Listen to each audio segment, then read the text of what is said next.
Saludos, bienvenidos a un nuevo capítulo de la Biblia textual. Continuamos con Deuteronomio, capítulo 23. Los excluidos de la congregación. No entrará en la congregación de Yahvé el que tenga magullados los testículos o amputado su miembro viril. Nada que no sea la suma de efectivos a su nación le interesa a Yahvé. No entrará bastardo en la congregación de Yahvé, no entrará en la congregación de Yahvé hasta la 10ª generación. Cualquier hijo ilegítimo no será reconocido en la congregación, ni él ni sus descendientes, hasta al menos la 10ª generación. No entrará amonita ni moabita en la congregación de Yahvé, ni aun en la 10ª generación entrarán en la congregación de Yahvé. El odio a estas naciones por parte de Yahvé, Moisés y su sucesor es más que evidente. Por cuanto no salieron a recibir con pan y agua al camino cuando salisteis de Egipto, y porque alquilaron contra ti a Balaam hijo de Beor, de Petor en Mesopotamia, para maldecirte. Pues no, estos no le recibieron con los brazos abiertos, ni mucho menos, porque lo que temían era una invasión, y parece que al final los hechos demuestran que no estaban en absoluto equivocados. Pero Yahvé tu Dios no quiso oír a Balaam, sino que Yahvé tu Dios te convirtió la maldición en bendición, porque Yahvé tu Dios te ama.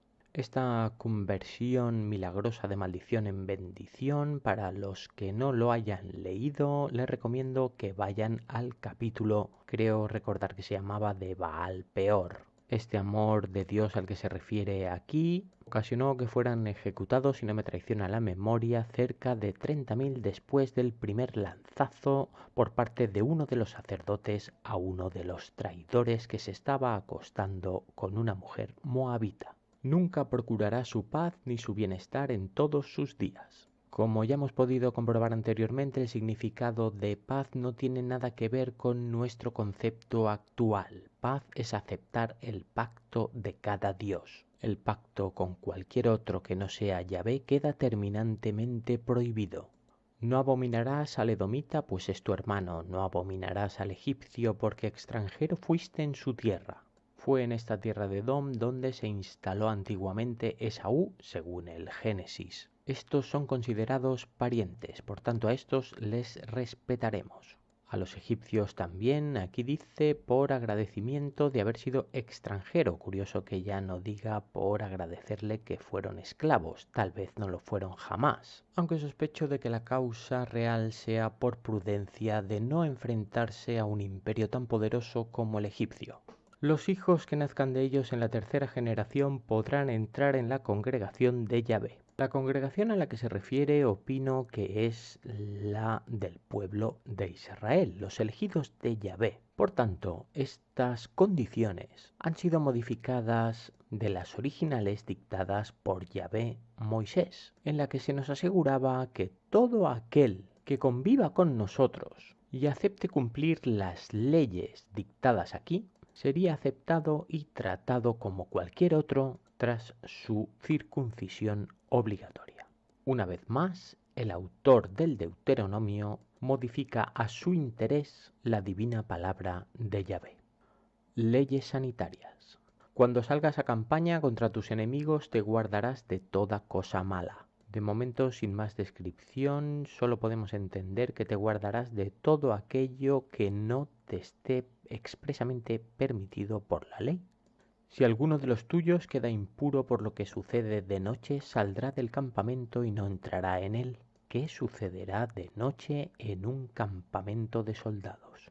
Es una lástima que aquí Dios no sea tan meticulosamente descriptivo como lo es cuando le interesa. Y será que al atardecer se bañará en agua y una vez que el sol se haya puesto podrá regresar al campamento. El cómo librarnos de la impureza también lo conocimos en Levítico. Tendrás cierto lugar fuera del campamento a donde salgas afuera. Fijaos hasta qué punto debemos ser cuidadosos a la hora de interpretar estos textos en su contexto. Un versículo tan inocente que podríamos pensar que se refiere a que todo soldado pueda llegar a tener permiso de salida del campamento para su diversión o relajación personal. Y entre tus utensilios tendrás una estaca, y será que antes de acuclillarte afuera, cavarás con ella y te volverás y cubrirás tu excremento. Pues hasta aquí la diversión que se le permite a todo soldado de Israel. Esto es lo que significa salir afuera. Porque Yahvé tu Dios anda en medio de tu campamento para librarte y entregar a tus enemigos delante de ti. Por tanto, tu campamento ha de ser santo, no sea que él vea en ti cosa inmunda y se aparte de ti. Os podéis hacer a la idea de qué tipo de gente es la que forma este pueblo de Israel. Hombres tan asilvestrados que si la ley no dicta e indica directamente dónde tienen que ir a cagar, lo hacen allí mismo donde acampan. Y no. Esto sí que es un acto absolutamente insoportable incluso para el Dios creador del orificio. Leyes humanitarias. No entregarás a su amo el esclavo que huyendo de él se refugie contigo. Pues curioso que se proteja de este modo a un esclavo. En principio, y según se nos ha contado a lo largo de la historia, la fuga es un delito muy grave para todo aquel que vive en esta condición. Contigo morará en medio de ti en el lugar que haya escogido en una de tus ciudades que bien le parezca. No lo oprimirás. Es posible que con esta definición pueda referirse a esclavos de otras naciones, ya que la esclavitud en Israel está perfectamente permitida. No habrá prostitutas sagradas entre las hijas de Israel, ni prostitutos sagrados entre los hijos de Israel. Ningún hijo del pueblo de Israel, del pueblo elegido, puede ejercer esta profesión. Ni dádivas de prostitutas ni precio de perro llevarás a la casa de Yahvé tu Dios por ningún voto, pues ambos son abominación a Yahvé tu Dios. Nos está hablando aquí de la prostitución, por lo tanto, resulta curioso que utilice esta nomenclatura de perro. No creo que se trate del animal, sino de un modo despectivo de nombrar a los prostitutos masculinos. No prestarás con interés a tu hermano, interés por dinero, interés por comida, interés por cualquier cosa que produzca intereses. Las leyes sobre el préstamo también las leímos, creo que en Levítico. Al extranjero podrás prestar a interés, pero a tu hermano no se lo exigirás para que te bendiga Yahvé tu Dios en toda obra de tus manos en la tierra donde vas para tomar posesión de ella. La comunidad de estructura piramidal funciona como una colmena. Todos los engranajes se cohesionan entre sí. Todo provecho debe venir de fuera, de aquellos que no pertenecen a los nuestros. Cuando hagas algún voto a Yahvé tu Dios, no tardes en cumplirlo, porque ciertamente Yahvé tu Dios lo demandará de ti y te será por pecado. No se puede jurar ni utilizar el nombre de Dios en vano. La obligación de los votos también la leímos anteriormente. Mas si te abstienes de formular votos, esto no será en ti pecado. Si callas, no te estás obligando a nada. Eres absolutamente responsable de aquello que dices en voz alta.